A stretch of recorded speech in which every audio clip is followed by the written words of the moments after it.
Happy Feast of the Assumption of Mary. I am at the new chapel of the Catholic Information Center here in Washington, D.C.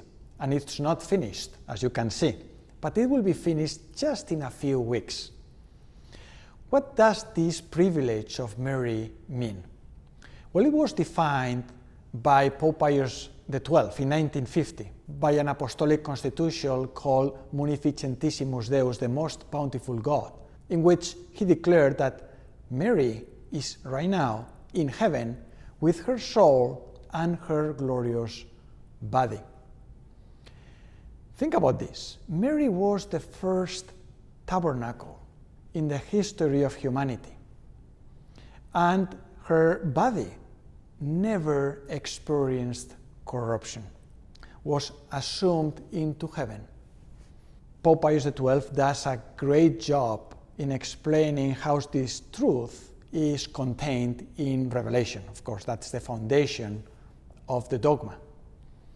And it goes through the Bible and tradition, and also because it's linked to a previous dogma declared by Pius IX in 1854, the Immaculate Conception of Mary. She was conceived without original sin.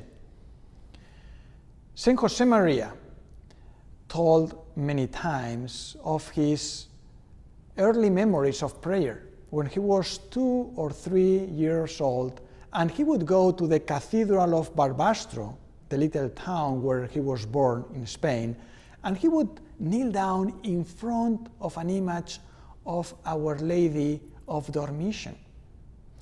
And afterwards, later in life, he built a chapel dedicated to Our Lady of Dormition because he was very devoted to this advocation.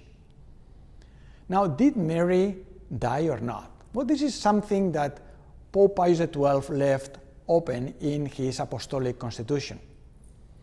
Most theologians in the history of the Church are of the opinion that Mary, in fact, died.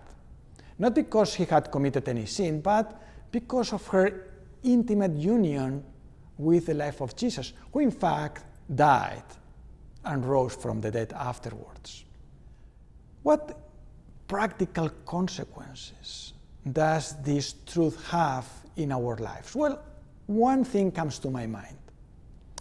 When we pray to saints, when we think of saints, we normally think of them with a body, because it's difficult for us to just think of souls.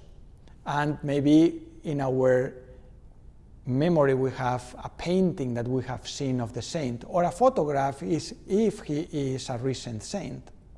But with Mary, this is different, because those other saints, their bodies are right now ashes.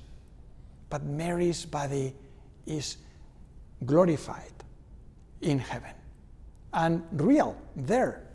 So you can pray to Mary and talk to her. And when you imagine her as you are seeing me, you are imagining the truth. And that can help you in your prayer, in your devotion towards Mary. The second thing is that Mary, as I said, was the first tabernacle in history. And right now the Church is trying to promote a deeper faith in the real presence of Jesus in the Eucharist. A recent survey from the Pew says that many Catholics, unfortunately, don't believe in the real presence of Jesus in the Eucharist. Maybe they were bad formed, or maybe they lost a little bit their faith. I don't know what the reason is.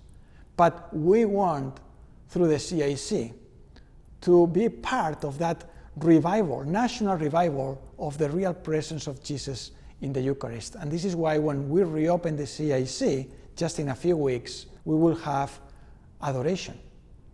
For you to come and pray in front of the closest tabernacle to the White House. And I hope to see you here when you come to Washington, D.C. May God bless you, and may God bless America, and happy feast of Our Lady as she is assumed into heaven.